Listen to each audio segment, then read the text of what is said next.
Guillaume Garot, porte-parole de Ségolène Royal. Est-ce que cette primaire socialiste a été fatale à Ségolène Royal? Moins de 7% des voix. Effondrement pour l'ancienne candidate à la présidentielle. Dimanche soir, d'ailleurs, elle a craqué. Là, c'est dur. C'est beaucoup de choses données et beaucoup de déceptions pour tous ceux qui m'ont soutenu. C'est très dur. Bonsoir Guillaume Garot. Bonsoir. Vous ressentez quoi en écoutant ces mots de Ségolène Royal dimanche soir? De l'émotion, bien sûr, parce que nous avons tous partagé autour d'elle, avec elle, dimanche soir, la cruelle déception, et un résultat qui, à l'évidence, n'était pas à la hauteur de nos espérances. Donc c'est une épreuve pour nous, pour elle d'abord, bien évidemment, mais elle a relevé la tête, c'est une femme debout. Elle l'a dit, et puis depuis hier matin, eh bien, nous sommes à nouveau au travail autour d'elle pour essayer de contribuer à la victoire de la gauche en mai 2012. Alors j'imagine que vous avez dû réfléchir sur les raisons de ce résultat. Comment vous l'expliquez?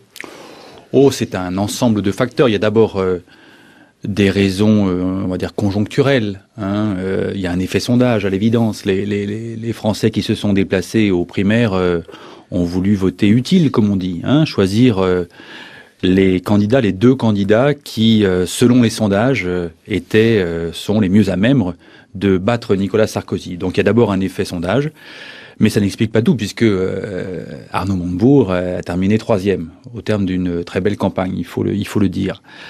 Ça veut dire qu'il y a eu un effet nouveauté en faveur d'Arnaud Montebourg. Et les Français ne voulaient pas rejouer le match de 2007 ? Et certainement. Et c'est la dernière raison que je voulais avancer, c'est que les Français n'ont pas voulu du match retour. Et ça, vous ne l'aviez pas senti avant ? Les choses sont beaucoup plus mêlées. Vous savez, c'est facile après de dire il fallait le voir, il fallait le regarder, il suffisait de On le disait de un peu constater. avant, quand même. Je trouve que les choses étaient quand même à La Rochelle plus... l'avait évoqué. Oui, la possibilité mais ça fait que le match partie, retour ne soit pas très tentant. mais bien évidemment, ça fait partie des hypothèses que nous avions examinées tous ensemble. C'est la raison pour laquelle moi je considère toujours que Ségolène Royal 2011 n'est plus la même que celle de 2007.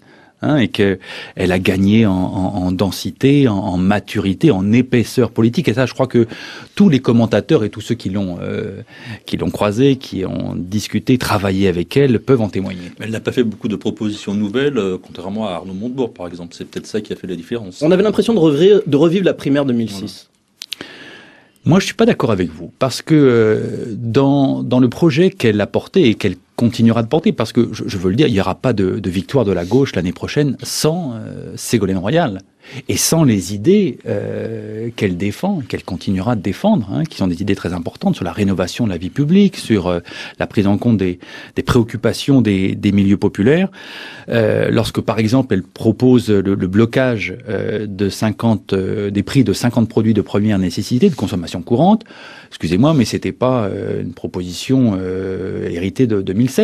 Ce qui n'a pas été repris dans le projet du parti. Non, mais parce que chaque candidat a eu aussi la liberté d'ajouter au projet des socialistes. Et donc elle en a fait cet usage-là, bon usage. Alors que va faire Ségolène Royal? Elle a dit qu'elle allait prendre position pour l'un ou l'autre des deux derniers candidats. Est-ce que c'est pas un peu compliqué, soutenir le compagnon qu'il a laissé pour une autre femme ou soutenir celle qui lui a volé, comme elle a dit, sa victoire au Congrès de Reims? D'abord, les considérations personnelles n'entrent pas en ligne de compte. L'approche de Ségolène Royal, elle est politique, et uniquement politique. Et la question, elle est simple, c'est comment on peut être utile et comment elle peut être utile à la victoire de la gauche l'année prochaine. Voilà comment les choses se posent. Est-ce que la question n'est pas aussi qui est le meilleur pour battre Nicolas Sarkozy? Qui est la meilleure pour battre Nicolas Sarkozy? La question se pose aussi comme ça. Aujourd'hui, elle consulte, elle reçoit, elle est très sollicitée. Son choix n'est pas arrêté là ce soir? Et au moment où je vous parle, son choix n'est pas arrêté parce que il faut regarder au fond les choses. Donc elle attend le débat. Il faut regarder au fond les choses.